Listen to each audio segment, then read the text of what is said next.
Hello everyone and welcome to another video. Now, Kingdom Come Deliverance not only dropped players into a world of medieval authenticity through its storyline and location, but its stunning visuals really helped bring 15th century Bohemia to life. 3.5 years later and it still holds up in this respect. It still feels like I'm actually there.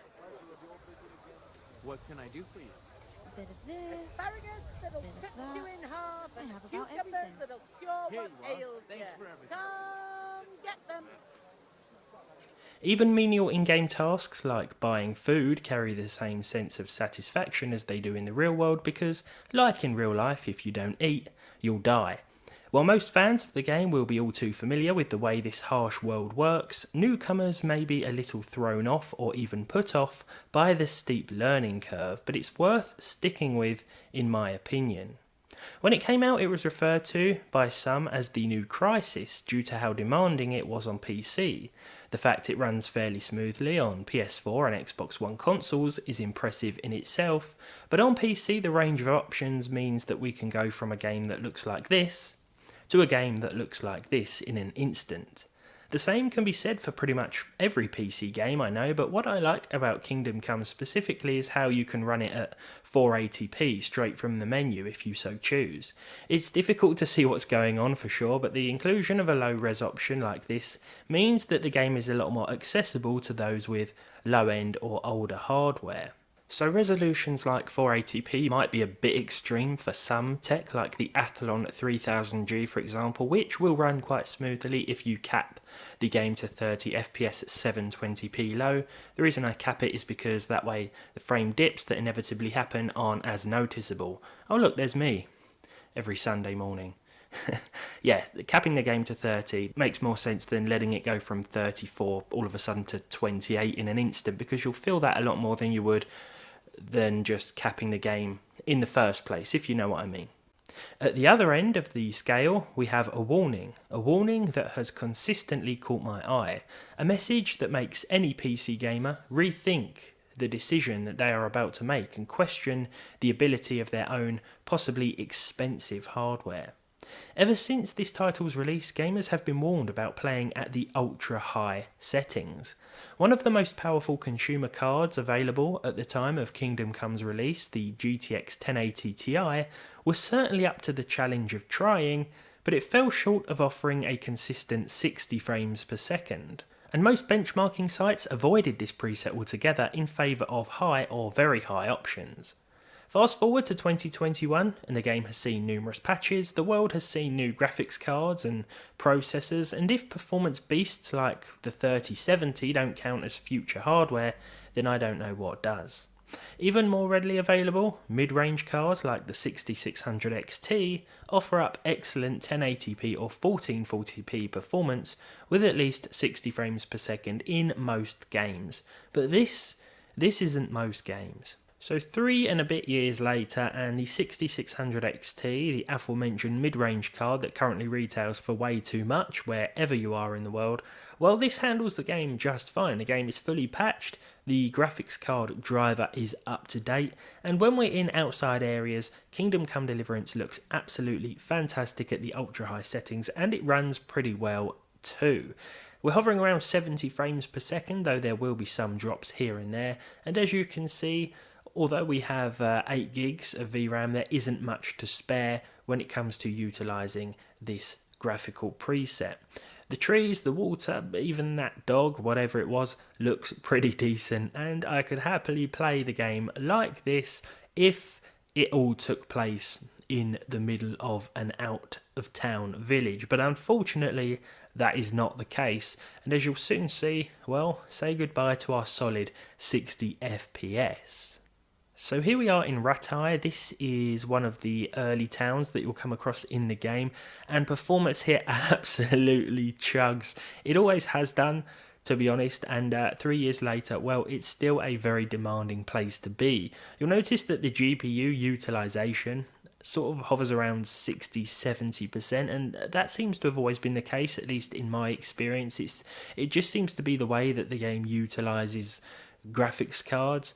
It is more CPU intensive, I believe, but yeah, the frame rate here, well, we are suffering to say the least, but not as much as that poor fella, obviously. So 60 frames per second is doable at times. I mean, the game will hit 60 frames per second. I'm trying to get to an area where we might actually hit that target, but it seems to be that on average we're getting more like 40 to 50. I'm going to go up this hill and see if I can cause some trouble. I think you'll agree that the game looks really good. Now that we're in town, there's more textures to look at.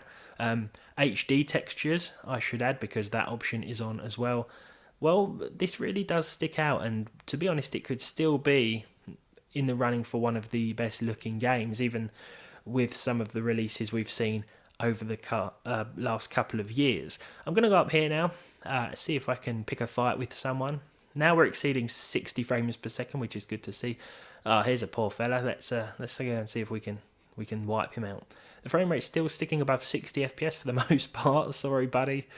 Reputation. People will notice your bad behaviour and start to hate you. Oh, brilliant. I thought this would be an easy fight, so this is why I actually punched him in the face, but it looks like I'm going to die. If you don't die through starvation, then you'll probably die through a punch to the face in this game. Come on. All I wanted to do here was see how well the frame rate held up when we got into a spot of trouble. As you can see, it holds pretty solid, but if this fight was taking place down the road in the busy part of town, I think we'd be at around 35 FPS right now. I don't know what to do. You can spend ages fighting people and either get worn out, knocked out, or you just have to end up running away, to be fair. So moving on to the 3070 now, and Kingdom Come didn't prove too much of a challenge. In fact, here are the average results taken from a total half hour of gameplay, combining the figures from a few key areas, including Skalitz, Rattay and the countryside mill. Because of the busier towns, the performance did still dip below 60 FPS here and there, and the 1% low figure was actually slightly higher at 1440p for some reason.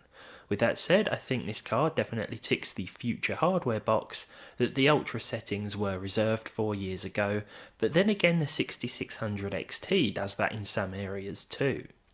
Nothing too much to worry about then at 1080p and 2K for the RTX card, so to finalise I cranked things up to 4K just to see how things were handled. Of course I just couldn't stay away from Rattay. Here we are again at 4K then with the RTX 3070. As you can see, the average is around 50 frames per second. Oh, last thing I want to do is punch him in the face. Yeah, 50 frames per second is around about the average, with the 1% low coming in at about 40. There are some moments where the game will shoot above 70, like now, but only when you're down a dark alley like this, or there's nothing really much going on. For the most part, 4K at max settings is still a pretty big ask in some titles, even for the 3070, but here, because of the nature of the game, well, I think it's even more demanding. Kingdom Come still is a fantastic looking title. So while it is nice to be able to crank things up to Ultra, especially at higher resolutions with modern graphics cards, it really isn't necessary, and you'll often find that turning just a few settings down, perhaps a couple of shadow or lighting options, will grant you extra frames, or if you decide to go with a slightly lower preset, such as high, then you're not going to actually notice that much of a visual difference, but you might gain quite a few more frames. And I think the 6600 XT here is a great example to use that with, because while we were getting some pretty dodgy performance in Rattay, turning the graphical preset down a little bit means that it's a far smoother experience. But I could go on and on about the Ultra settings and how they're not always worth it all day. There are certainly a few videos out there that discuss the topic. All in all then, 3 years after its release, Kingdom Come Deliverance has seen some performance improvements and is still a very demanding game, but it does look very good and it runs quite well on modern hardware. Plus, it's also pretty kind to lower end stuff too, because of the resolution options that allow you to set it at 480p if you so choose. That's all for this one then. If you enjoyed it, leave a like down below, leave a dislike if you didn't, subscribe to the channel if you haven't done so already, and hopefully I'll see all of you in the next one. Let me know how the game runs for you on your hardware, by the way, especially if you have something like a 3090, because I'd love to hear if you can maintain a solid 60 FPS.